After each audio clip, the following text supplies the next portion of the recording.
Did you know there's secret dialogue hidden within some of your favorite Final Fantasy games?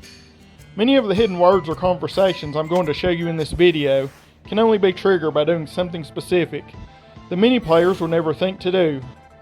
In fact, I can almost guarantee you probably don't know about some of these, even if you're a huge Final Fantasy fan.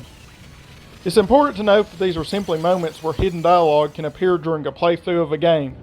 These are not hidden cutscenes, although I may make a video like that in the future.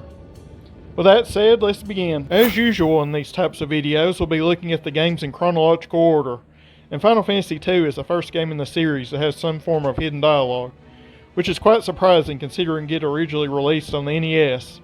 At several points in the game, you can do a ridiculous amount of backtracking to the first town, where you can see some conversations you wouldn't normally see.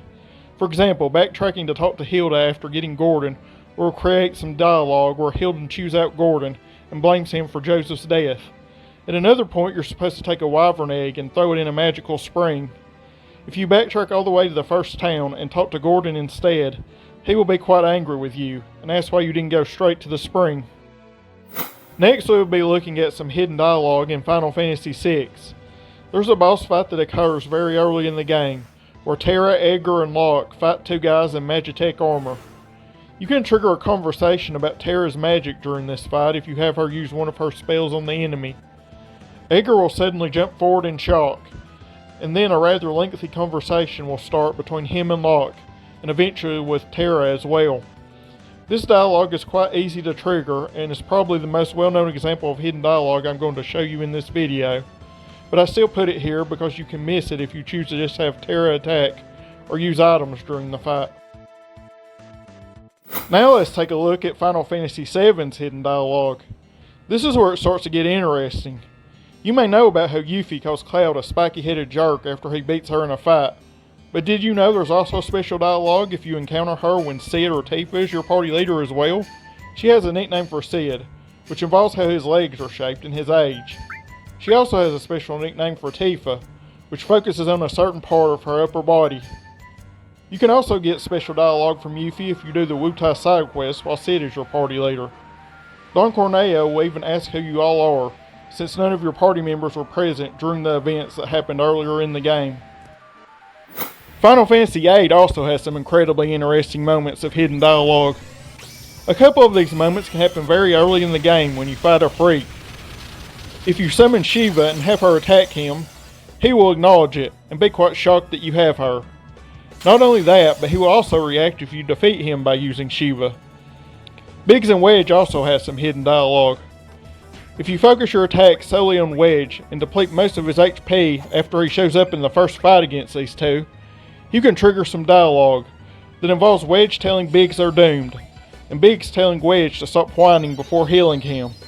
But the best hidden dialogue can occur in the second Biggs and Wedge fight. This can be achieved by simply casting Confuse on one of them. If you confuse Wedge, he will attack Biggs, which will then result in a furious Biggs calling him an idiot and running over to punch him. If you confuse Biggs and cause him to attack Wedge, Wedge will call you out and tell you to stop picking on them.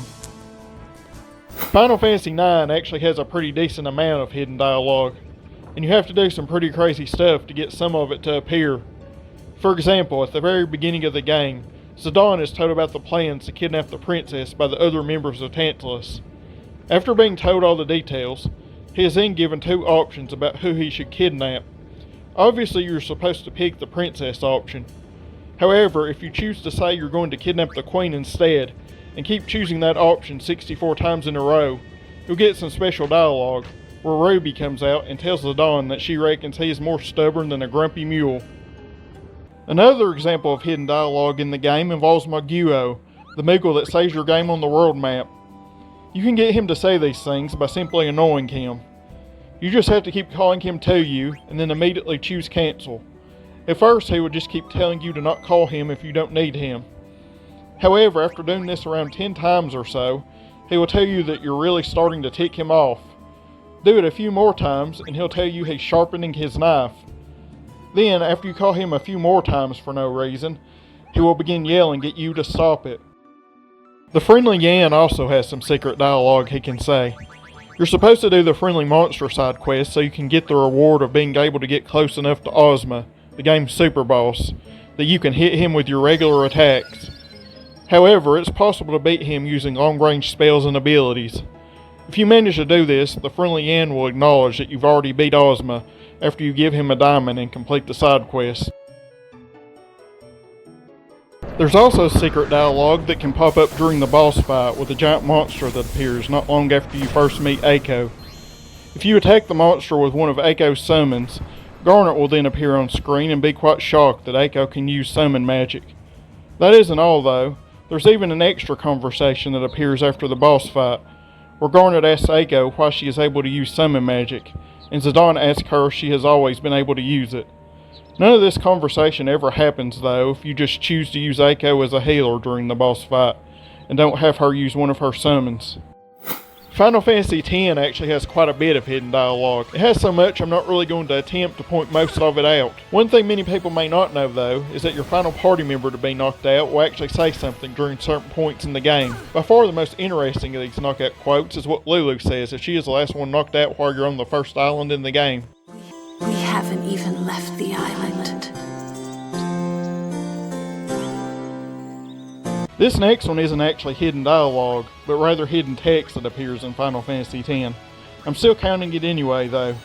Many people probably don't know that you can actually scan your own characters in Final Fantasy X, and it will give you a detailed description. The most interesting of these is the one that appears for Tidus. It literally says he was a crybaby as a child, and that tears still come easily for him. Well, that's it for this video. If you enjoyed it, then please leave a like. That will help me out a ton when it comes to this video getting pushed out to more people. With that said, I hope to see everyone in the next video.